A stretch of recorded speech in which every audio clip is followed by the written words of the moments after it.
शंकर लालवानी जी। धन्यवाद अध्यक्ष जी।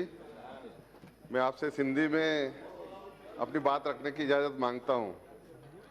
संभवतः ये लोकसभा के इतिहास में पहली बार ऐसा होगा कि मैं सिंधी भाषा में अपनी बात रखने का मौका मिल रहा है। मानवारा सदर साहब, मां तव्हांजे साम्हूं हिंदुस्तान जे रहंदड़ 1 करोड़ सिंधियुनि जी ॻाल्हि रखणु चाहियां थो पियो। सरकार इन ॻाल्हियुनि ते वीचार करे। सिंध पाकिस्तान में चङा माण्हू लॾे करे भारत आया आहिनि ऐं उन्हनि मां चङनि जी हालत ठीक न आहे। मां चाहियां थो जेके सिंध पाकिस्तान में लॾे करे हिते आया आहिनि उन जे विकास लाइ सिंधी कल्याण बोर्ड ठहिणो खपे।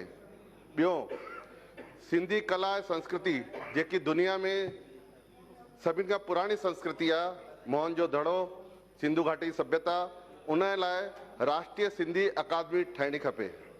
टियों, सभिनि भाषाउनि में टीवी चैनल में अॼु चालू आहिनि, पर हिकु सिंधी भाषा अहिड़ी आहे उन में टीवी चैनल अञा चालू न थियो आहे। समाज इहा मांग आहे कि सिंधी में चैनल चालू थियणो खपे। चौथो, 26 जनवरी ॾींहुं राजपथ दिल्ली में जेको जलसो निकिरंदो आहे उन में सभिनि प्रदेशनि जूं झांकी निकिरंदियूं आहिनि। चूंकि सिंधी जो प्रदेश न आहे इन करे उन ॾींहुं बि सिंधी समाज जी झांकी निकिरणी खपे, इहो निवेदन आहे। पंजो, मां चाहियां थो, इहो मां नथो चाहियां, इहो सॼी समाज थी चाहे पई कि असांजो प्रदेश जेको सिंध हो उहो पाकिस्तान में रहिजी वियो, हिते कोई असांजो प्रदेश न आहे। त इहा सॼे मुल्क में जॾहिं मां घुमंदो आहियां त सिंधी समाज मांग कंदी आहे कि हिते बि हिकु सिंधी प्रदेश ठहिणो खपे हिंदुस्तान में।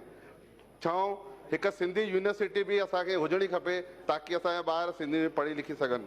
ऐं आख़िरी में अंत में इहा बि समाज जी मांग आहे कि भॻवान झूलेलाल जो जेको जन्म ॾींहुं आहे चेटीचंड उन ते छुट्टी थियणी खपे, इहा समाज जी मांग आहे। आख़िरी में मां तव्हां सभिनि खे 10 अप्रैल सिंधी भाषा दिवस जी वाधायूं ऐं भॻवान झूलेलाल जो जेको जन्म ॾींहुं अचण वारो आहे चेटीचंड, उन जी लख लख वाधायूं। जय झूलेलाल।